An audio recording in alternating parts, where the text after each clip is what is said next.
우리는 종종 과거로 돌아가면 얼마나 좋을까 하는 생각을 하죠. 과거로 돌아가 잘못된 선택을 바로잡고 포기했던 삶의 소중한 것들을 다시 얻고 싶은 것이 우리 마음이죠. 여러분은 과거로 돌아가면 무엇을 바꾸고 싶으십니까?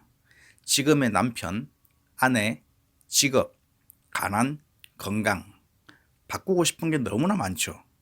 그러나 한번 흘러간 시간은 영원히 돌아올 수 없고 아쉬웠던 과거를 돌이킬 수도 없어요. 하지만 우리에게 다시 기회가 찾아오지 않는 것은 아니죠. 하나님을 만나면 우리는 새로운 출발을 할 수 있어요. 하나님이 찾아오실 때 우리는 과거로 돌아간 것 같은 그런 삶을 시작할 수 있어요. 요나도 물고기 뱃속에서 자신의 제2의 인생을 위해 부르짖었어요. 요나는 다시 한번 기회가 주어지면 주님께서 주신 사명을 저버리지 않겠다, 서원을 갚겠다며 간절한 마음으로 주님께 기도했어요. 우리가 잠시 과거로 돌아가서 2장의 사건을 보게 되면 요나가 물고기 뱃속에서 시간을 보낸 지 벌써 3일이 되었어요. 빛이 전혀 들어올 수 없는 좁은 공간, 죽음의 냄새가 가득한 지옥의 뱃속에서 보낸 3일 밤낮은 요나에게 비탄과 회의와 절망의 시간이었을 것입니다. 그 시간이 지난 후에야 요나의 입을 통해 기도가 흘러나옵니다. 낙심 중에 부러지는 소리를 들으시는 하나님을 의지하고 드린 요나의 기도는 자신이 처한 절망을 피할 길이 없음을 고백하고 하나님께 그 모든 상황으로부터 해방되기를 소원하는 것이었어요. 그런데 하나님은 그 3일 동안에도 쉬지 않으셨어요.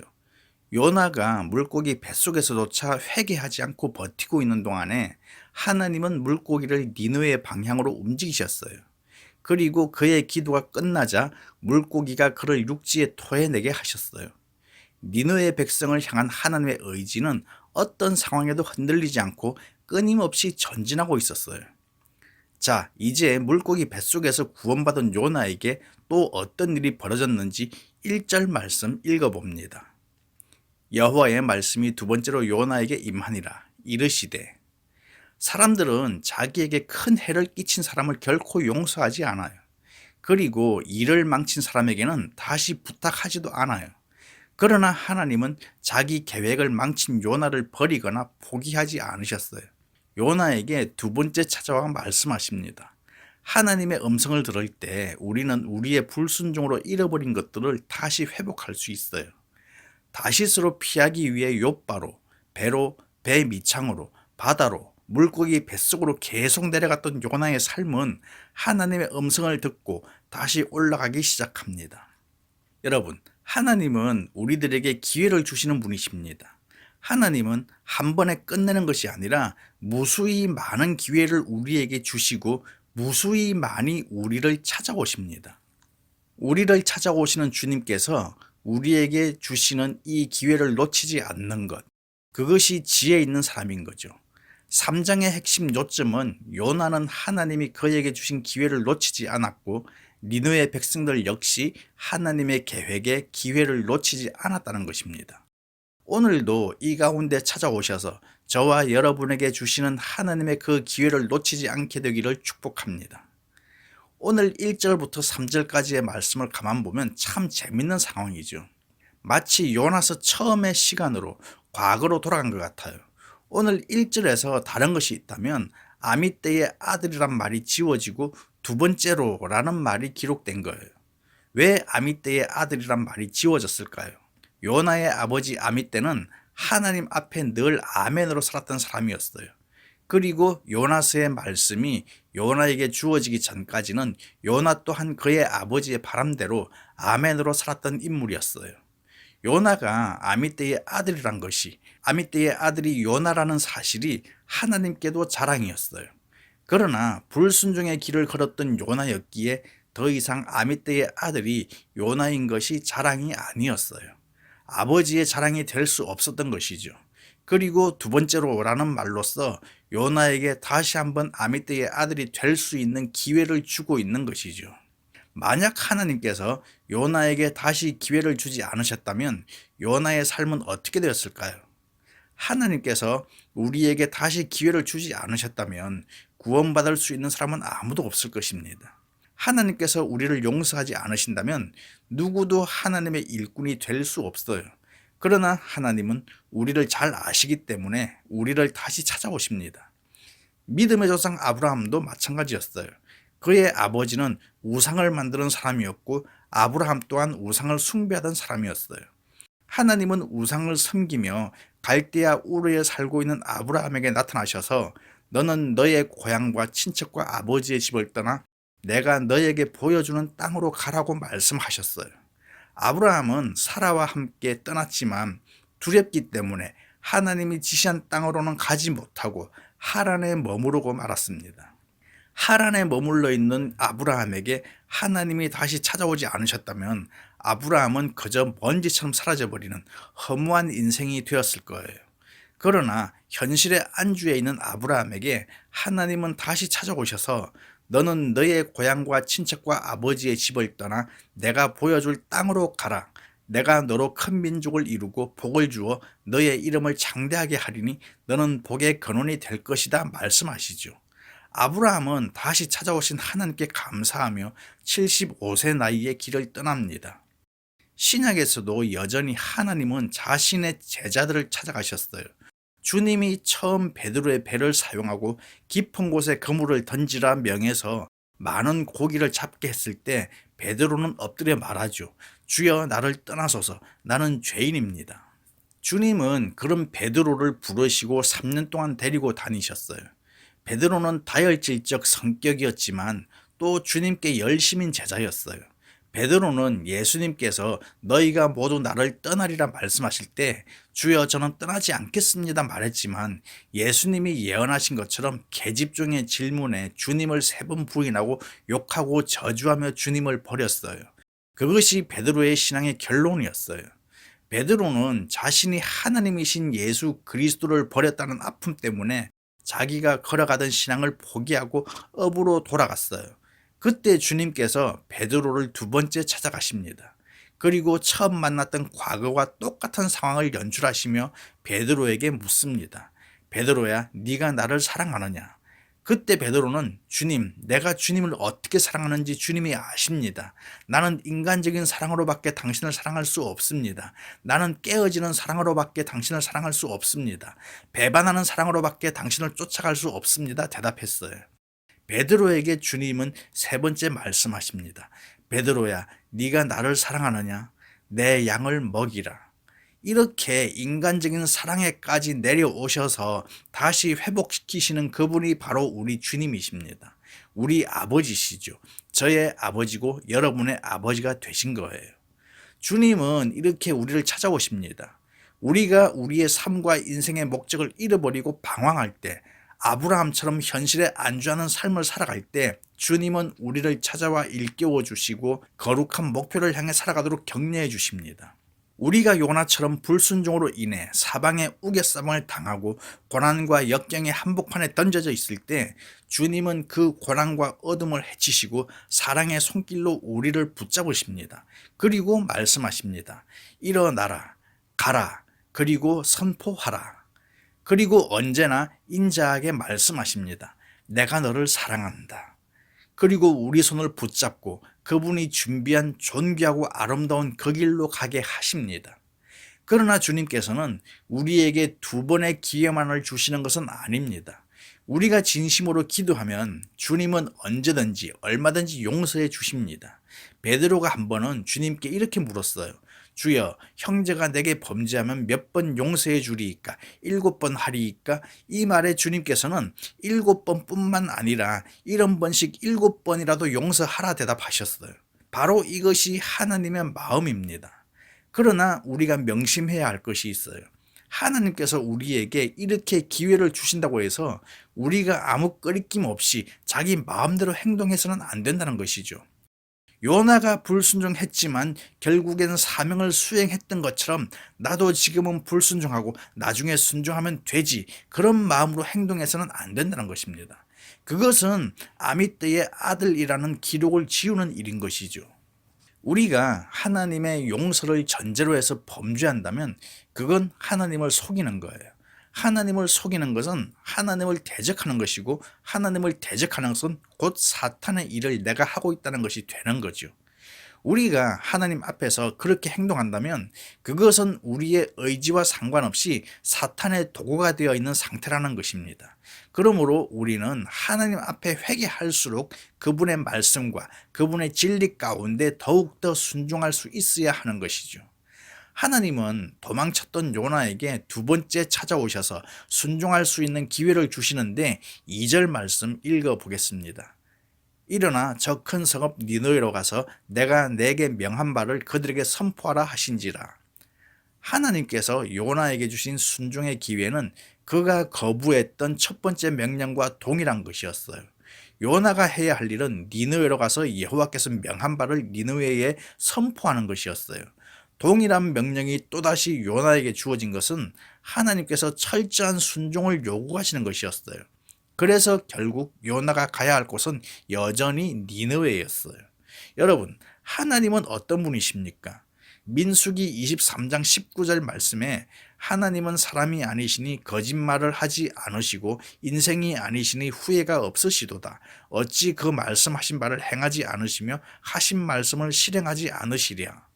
하나님은 반드시 하신 말씀을 이루시는 분이라는 것입니다. 우리가 하나님의 소명을 저버리고 도망갈지라도 하나님은 우리를 포기하지 않고 쫓아오십니다. 그래도 계속 도망치면 물고기 뱃속에 집어넣으십니다. 그리고 우리를 돌이키시고 변화시키시고 우리를 처음 부르신 그 자리에 다시 서게 하십니다. 아이들은 넘어지면서 그런 말을 배우죠. 잠언을 보면 어인은 7번 넘어져도 다시 일어난다고 했어요. 하나님은 우리가 실수하지 않고 부족함이 없는 것을 바라지 않으십니다. 약함을 털고 일어나기를 원하십니다. 잘못을 회개하고 돌이키기를 원하세요. 우리가 돌이킬 때 회복의 은혜를 경험할 수 있는 것이죠. 하나님은 우리가 실패할 때 재기할 수 있도록 도와주십니다. 그리고 우리가 잃어버린 사명을 회복시켜 주십니다. 혹시 여러분 중에 하나님께서 기뻐하시는 일에서 멀어져 있다면 지금 돌이키시길 바랍니다. 하나님은 여러분이 돌아서기를 기다리고 계십니다.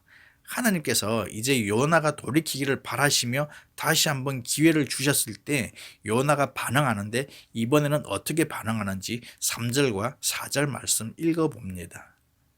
요나가 여호와의 말씀대로 일어나서 니느웨로 가니라. 니느웨는 사흘 동안 걸을 만큼 하늘 앞에 큰 성읍이더라. 요나가 그 성읍에 들어가서 하루 동안 다니며 외쳐 이르되 40일이 지나면 니느웨가 무너지리라 하였더니 첫 번째와는 달리 요나는 두 번째 명령의 여호와의 말씀대로 즉각 일어나 니느웨로 향했어요. 하나님의 말씀에 순종하지 않으면 어떻게 되는지를 경험했던 요나가 이번에는 여호와의 명령에 순종하고 있어요. 그렇지만 요나의 순종은 적극적이지 않았고 긍정적이지 않았어요. 아주 소극적이었고 부정적이었어요. 여러분, 순종이란 무엇입니까? 하나님이 원하시는 일을 하는 거예요. 지금 요나는 그 일을 했어요. 그런데 진짜 순종은 하나님이 기뻐하시는 것을 나도 기뻐하는 것이 진짜 순종입니다. 반대로 얘기하면 불순종이란 하나님이 기뻐하시는 것을 내가 기뻐하지 않으면 불순종하는 거예요. 요나가 지금 여호와의 말씀대로 일어나서 니느웨로 갔어요. 그 니느웨가 3일을 걸어 다녀야 하는 큰 성이었어요. 이 니느웨는 나라가 아니라 아수르의 수도였어요. 우리나라로 치면 서울이었어요. 서울이 아무리 넓어도 골목골목 다 누비지 않는 이상 큰 길로만 걸어도 하루면 돌 수 있는 게 서울이죠. 제가 예전에 서울 강동 끝에서 강서 끝까지 걸어가 본 적이 있는데 그때 4시간 걸렸어요. 니느웨는 3일 동안 걸을 만큼 큰 성읍임에도 불구하고 요나는 하루 동안만 다니며 심판을 선포했어요. 요나가 3일 동안 할 일을 하루 만에 민첩하게 해서 하나님의 명령을 성실하게 수행한 것으로 포장해 줄 수도 있지만 4장에 나타난 요나의 태도를 보면 여전히 요나는 불순종하고 있어요. 요나가 물고기 뱃속에서 구원을 경험하면서 나의 서원을 주께 갚겠나이다 고백했을 때와는 전혀 다른 모습이죠. 우리 옛말에 그런 속담이 있죠. 물에 빠진 사람 건져줬더니 보따리 내놓으란다고 그냥 바다 귀신이 되게 하든지 고깃밥이 되어 죽게 내버려 둘 것이지 왜 살려서는 하기 싫다는 일을 하게 만드느냐는 거죠. 요나는 니느웨의 구원을 선포하는 것도 그 선포를 듣고 니느웨가 회개하고 구원 얻는 것도 기쁘지가 않았어요. 그와는 반대로 하나님의 기쁨은 요나가 니느웨의 구원을 선포하는 일이었고 그 선포를 듣고 니느웨가 회개하는 것이었어요. 그만큼 니느웨가 하나님께는 중요했어요. 3절 말씀에 하나님 앞에 큰 성읍, 이 말은 심지어 하나님도 큰 성읍이라고 할 만큼 크기도 크지만 그 크기만큼이나 하나님께 중요한 가치가 있는 성읍이었다는 거죠. 따지자면 우주의 주인이신 하나님의 눈에 니느웨는 먼지와 같을 수 있어요.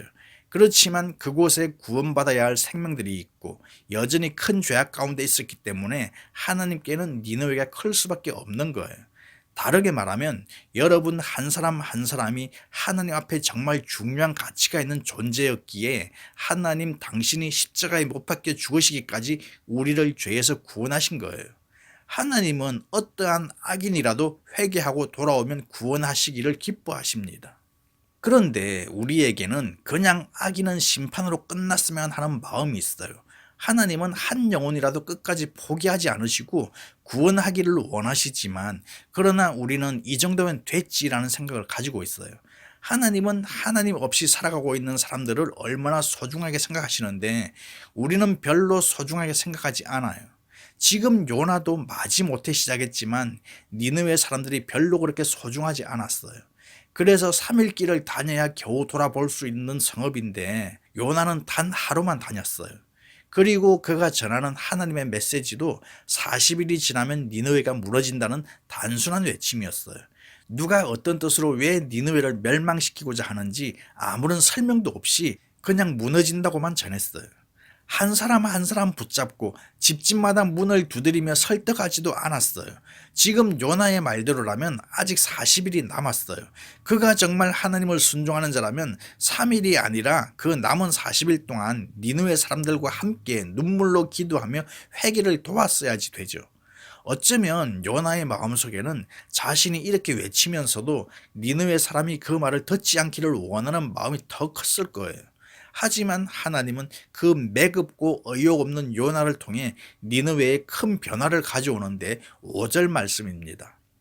니느웨 사람들이 하나님을 믿고 금식을 선포하고 높고 낮은 자를 막론하고 굵은 베옷을 입은지라. 니느웨 사람들의 입장에서 보면 잘 알지도 못하는 어떤 외국인이 갑자기 등장해서 멸망을 선포하는 어이없는 일이 일어났어요. 외국 사람이 지금 서울 한복판에서 40일 후면 서울이 망한다 외치고 있는 거예요. 그 소리를 듣고 서울 시민 중 몇 명이 회개할까요? 아니, 몇 명이나 그 소리를 믿을까요? 정신 나간 사람으로 생각해서 병원에 집어넣거나 강제 추방시키겠죠. 그러나 여호와의 심판 선언을 들은 니느웨 백성의 반응은 놀라웠어요. 이 말씀이 니느웨 백성을 뒤집어 놓았어요. 그들은 심판을 전달하는 요나가 아닌 심판을 결정하신 하나님께 집중했어요. 그들은 요나를 통해 하나님의 심판 선언을 들었을 때 요나의 하나님을 그들에게 재앙을 내리실 수 있는 분으로 믿었어요. 어떻게 그런 일이 가능했을까요? 두 가지 이유가 있는데 하나는 제 추측이지만 1장에서 요나와 함께 배에 올랐던 사람 중에 이 니느웨 사람이 있었던 건 아닐까 하는 것이죠. 그래서 그가 그 일을 간증했을 것이고 그 사건을 들은 사람들 중에 오늘 요나의 선포를 듣게 된 것이죠. 어쩌면 그 가운데는 요나가 바다에 던져지는 것을 직접 눈으로 목격한 사람도 있었다고 한다면 지금 그가 멀쩡히 살아있는 것을 보고 그가 배에서 들었던 요나의 사명을 기억하게 되진 않았을까 하는 것이죠. 두 번째는 제 생각이 아니라 이건 정답인데 요나의 선포가 인간의 말이 아니라 하나님의 말씀이기 때문이었어요. 요나는 실제로 아무것도 하지 않은 것이나 마찬가지였지만 하나님이 처음부터 끝까지 모든 것을 이루어 가신 거예요.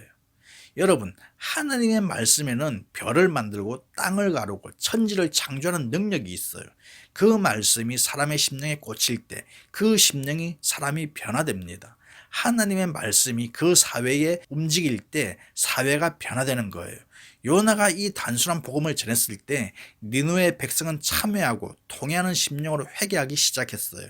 40일이 지나면 니느웨가 무너진다는 요나의 외침에 니느웨가 뒤흔들리기 시작한 것이죠. 그런데 여러분, 요나는 아직까지 회개하지 않았어요.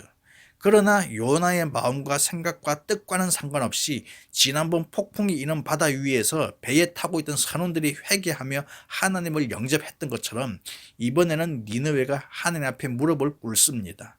이런 점에서 오늘 우리가 말씀 속에서 발견하는 것은 구원은 오로지 하나님의 전적인 은혜라는 것입니다. 이 금식하고 굵은 베옷을 입는 것은 고대 중동 지방에서 애곡하거나 회개할 때의 전통이었어요. 베옷은 옷감이 아니라 염소의 털이나 낙타의 털로 만든 자루용 천이었어요. 노예들이나 입던 옷인데 쉽게 설명하면 곡식 자루를 뒤집어 쓰고 거기에 목구멍이랑 발구멍을 뚫어 놓은 거예요. 그것을 뒤집어 쓰고 높은 사람 낮은 사람 할 것 없이 모든 니느웨 백성이 금식하며 회개했어요. 저는 오늘 우리 정치권이 이렇게 되었으면 하는 바람입니다. 그리고 요나처럼 비뚤어져 있는 일부 한국 교회에도 이런 역사가 있었으면 좋겠다는 생각입니다. 그리고 오늘 우리는 세상 사람들보다 회개하지 않는 나의 모습은 없는지 돌아보았으면 합니다. 하나님은 상한 심령으로 중심에 통해하는 자의 제사를 기뻐하십니다. 나와 가정과 교회와 민족이 사는 길은 잘못된 길에서 돌이키는 거예요. 하나님 앞에서 철저하게 회개하는 것입니다. 나라와 민족을 위해 여러분 기도하십시오. 나부터 바른 길로 돌이키십시오. 진노 대신 복 주실 하나님을 바라보시길 축복합니다. 하나님께서 기뻐하시는 것을 나도 기뻐할 수 있는 완전한 순종의 모습이 있는 저와 여러분 되시기를 주님의 이름으로 축복합니다.